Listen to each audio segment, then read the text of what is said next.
G'day guys, welcome back to TRT Podcast. This is our Q&A special where you guys can send in questions and I'm going to do my best to answer them for you.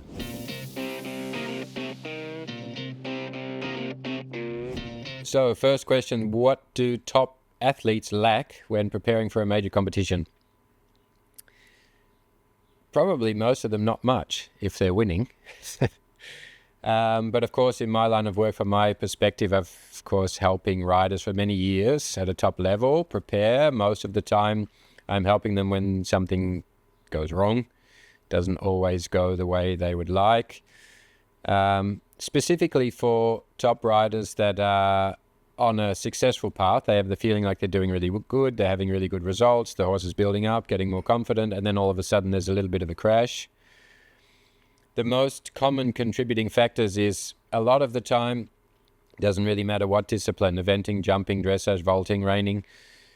The riders that are really at the top end, the air starts to get thinner if you're becoming quite successful, and then you narrow your field of focus. You start to be looking at, those last few percentages, those last few seconds to get a little bit more speed, to get a little bit more advantage, to get a little bit more edge.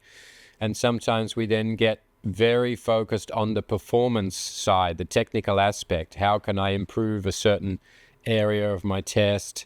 We put a whole lot of focus on the technical aspect of riding, and then we lose focus sometimes a little bit on the big picture. The big picture being not how is my performance as a whole for an eventing rider being all three disciplines, or how is my horse feeling in the warming up and in the ring, but how is my horse feeling in the preparation before the competition. And a lot of riders, of course, think about, maybe reducing the work a little bit. You get to know your horse's routine, but in general, how have the last month, year, 2 years been in the build-up? Is the level of expectation getting higher because you're starting to become more successful?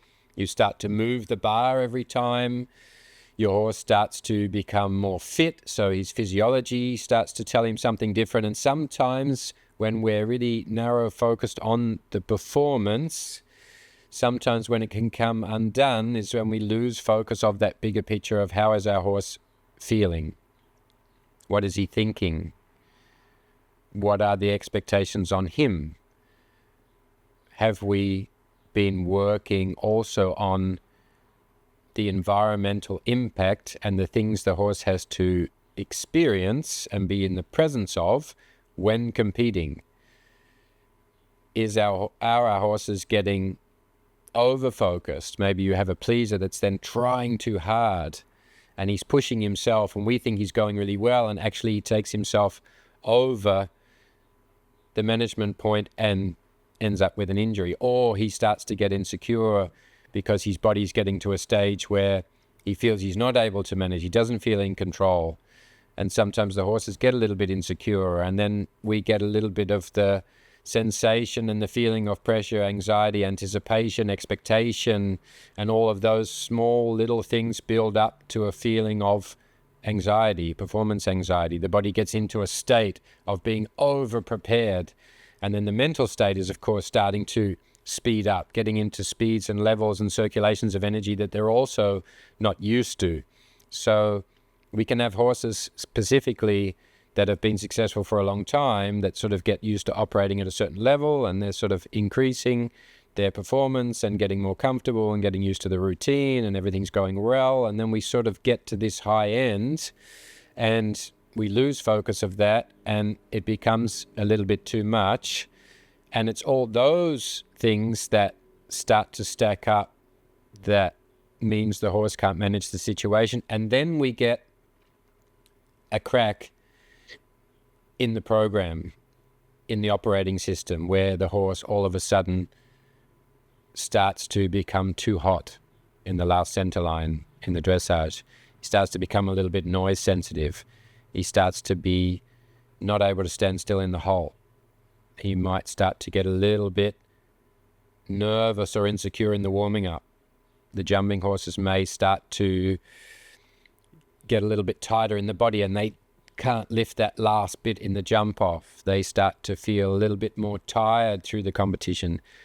Things in the atmosphere start to affect them. The big screen, the sponsor signs, the shadows, things that never bothered them before.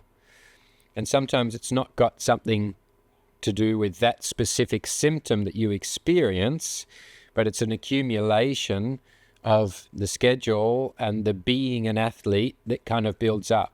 It could be the transport.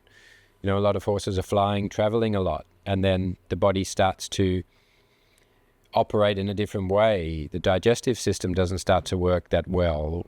We have to think about changing the diet or supporting the digestive system or the gut in travel.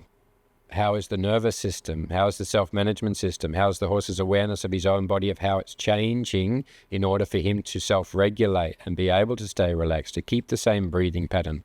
All of these kinds of things are important. And there's a lot of things always to think about in top sport. And you can never have it always perfect all of the time, even though we're working and we make a plan and we progress and we get the qualifications or we go to the competition, and then all of a sudden everything that we drew on the drawing board doesn't work out, and you have to go back to the drawing board. And a lot of the time riders at that top international that come to me and end up with a problem, most of the time it's been something little that's been brewing along the way, something that may not have been fully secure in the foundational part. The horse may not have been moving in an optimal way that allows him to feel relaxed and in control all of the time. And that lack of optimal way of moving starts to build a certain amount of tension. And they're naturally athletic, and they have the ability, and they have the talent, and they have the character, and they have the want. But slowly that little hindrance hidden under there slowly starts to not enable them to perform at the highest level. So it's being aware that you can check in the preparation to that basic functionality. I like to be able to see my horses go on the circle, just in a rope halter or even free. See the basic way our horses are connecting, what is the optimal way of moving, what is the good order of movement, how is their flexibility, how are they managing themselves in the presence of the things that they will be experiencing at the competition, working with movement, working with sound, working with approach, working with a basic navigational tool that maybe doesn't have anything to do with the execution of the performance you have to make at the competition, but it's a way of analyzing and assessing how is your horse. Sometimes as an athlete, we can go into doing resistance training and we're working on our weights and we're building up the amount of weight and the amount of reps, and then we forget a little bit the flexibility, stability, mobility, these basic foundational things. And then we can start to focus on being able to do more reps and lift more weights. And at some point, we get a little hindrance in our body because we forgot to think about the foundational things. So first, it's checking that they're there.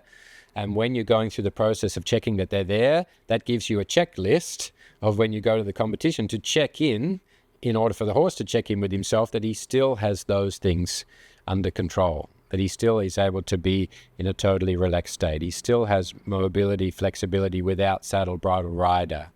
He knows what to do with himself in the human elements that he'll be exposed to at the competition, that sometimes has been the case that the horses are coping with the crowd, coping with the big screen. He's in the focus, he's a talented horse, he really wants to do the thing, but we didn't really check if he was okay with all of the things he's being exposed to, and he sort of kept it to himself, and he sort of followed the rider's aids and followed the trust and the knowledge of knowing he can do the job, and kind of put that thing in the background that he was a little bit disturbed by the noise. But when we go into those basic 4 elements, if you stick to really what they're going to experience, movement, touch, sound, and approach, and the good order of movement, I'm doing that through my foundational guidance patterns on the ground, seeing, looking, testing how my horses are in the body without the influence of our patterns and our riding aids, through our given discipline and our sport and what we have to execute, and really see from the ground level, do a service check. How is my horse? What is he thinking? And does he have all the things necessary under control, reset to 0 before we go to those big competitions to ensure there's nothing in the competition process that is quietly going to undo us later on or further down the track and come out always in the moment where we really don't want it to.